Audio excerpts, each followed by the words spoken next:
पूज्य पिता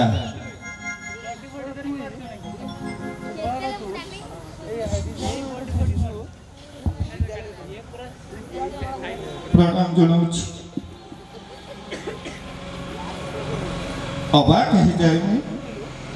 किसी कही पारुनी प्रत्येक दिन तांका स्मृति रे जली जली सलिता भर लिखि जाउछि तांको थिबा समय रे मु पाठ पढुथुवा समय रे केते गुडी कविता मु लिपिबद्ध करिछि से मध्य एगुडी को देखिछंती आउ मते कहिथिले बाबुरे समय आसीबो तू लेखिबु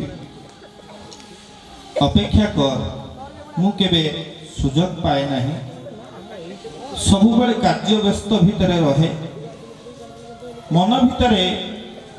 जेते बेले कविता पाठ हुए गीत हुए नाच हुए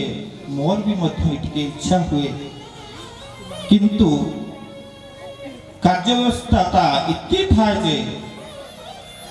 मु सेगुडी को सब किछि भूली जाए तथापि आज मु बहु गर्वित जे मु आज सुजोग पाइछि केते गुडी पुराना कवितार गोटे कविता मु कहूछि हे फगुण तुमे फेरी जाओ हे फगुण तुमे फेरी जाओ पुणी काहे किए छलना पड़ी जाइथिबा मन को मोहकित करिवार उद्यम हे फगुण तुमे फेरी जाओ तुमे फेरी जाओ लुचाई दियो तुमर बेरंगी भल पाइबा हे फगुण तुमे फेरी जाओ लुचाई दियो तुमर ए बेरंगी भल पाइबा कलंकित फटा हृदय को बारंबार कलंकित फटा हृदय को बारंबार कंदेबा को चेष्टा करनी कलंकित फटा हृदय को बारंबार कंदेबा को चेष्टा करनी हे फगुण तमे फेरी जाओ तमे दे जाइथिबा प्रेम पीति भरा जातना तमे दे जाइथिबा प्रेम पीति भरा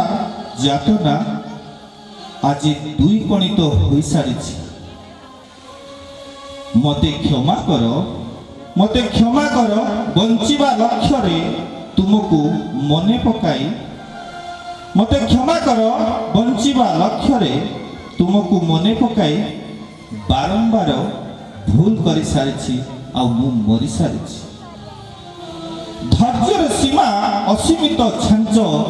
छांची तुम सहस्त गठन कहानी हृदय रे कोह भरी देछि हे फगुण तुमे फेरी जाओ लिभाई दे जाओ तुम अलेखा स्मृति सबु लिभाई दे जाओ अलेखा स्मृति सबु जाली पुड़ी बाउंस करी दियो अधा बुड़ा मन को हे फगुण तुमे फेरी जाओ तुमको मोर आण हे फगुण तुमे फेरी जाओ आउ तुम अतीत स्नेह बोला फगु सबको नहीं जाओ जय जगन्नाथ समस्त को संध्यारे मोर प्रणाम नमस्कार।